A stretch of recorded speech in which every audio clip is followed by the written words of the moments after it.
Kaya kecil sengaja jong pi apa pian pejak ni ke film molin. Adik so jengah, so long kalau itnat lah. Aku beberapa kinawan pe ya kan ke film molin, bagaimana kesan dan ke film, maka dari itu itnat lah. Ada dong love story. Kalau ada aku akan pe yang keempat ketika kita perlu subahawan pe akan jatuh, maka dari itu itnat. Hakan ni ke film molin atau kadon ciptaan empat ya pi. Karena film molin kan, kamtam ketika love story, kadang maka cipta nomor ngi sendang, ngi thay dan dah kerja hamat pada kerja kata tahu dan kai selender kering bahaya ngi benar benar film molin.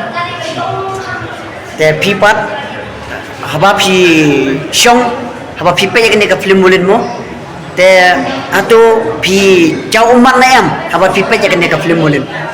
Kacinjau dengan ajau umat ni kalau kapasi tenang sebab pala ini kafir kan nilang kami ki kan kami ni kacinjau tu kapati bentama kajuk hi tu kajuk aba mentade boni beriyo kibe kaspa mo kita kan kacing ini shisha de wan pa ini kafir pinyo shisha kata kacing kai ba Nindai mo banyak be kanya kanu kakam kanu kaspa kaya ang kata hi ang wasong hawan na bapinyo kajing sinang ito bat kaway kajing kenan bat lang ru itu baya support na yang ini di artis di balanja ini di bagi sini imoy baya ini pare kan kata Mud ayu ke molin.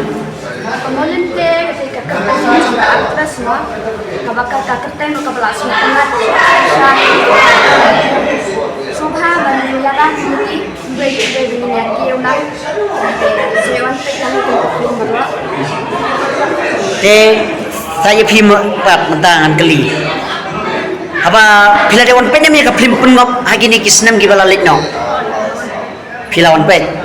Te kadang cia piar ayu aplang ka kapring jo ka film pengop pat ka film molin. Cia piar te hak film pengop ni yo iba gade ke sapang di buat kompetisi drugs minok ki drugs kecil kai ke di sapang kata.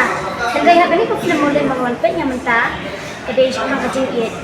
Te kecil it dulu hi ka balong piar ko kelama nama ni insen ni dia mi be kaspa ni no ke sedian baru Hindray social kau di tengok aktor, nama kerana kesihan film lebih kalau emosional, dan mana dia, wah non film ni film sebenarnya one film film nama kalau so tenang ya, one play, kalau pas tang kata ni tulis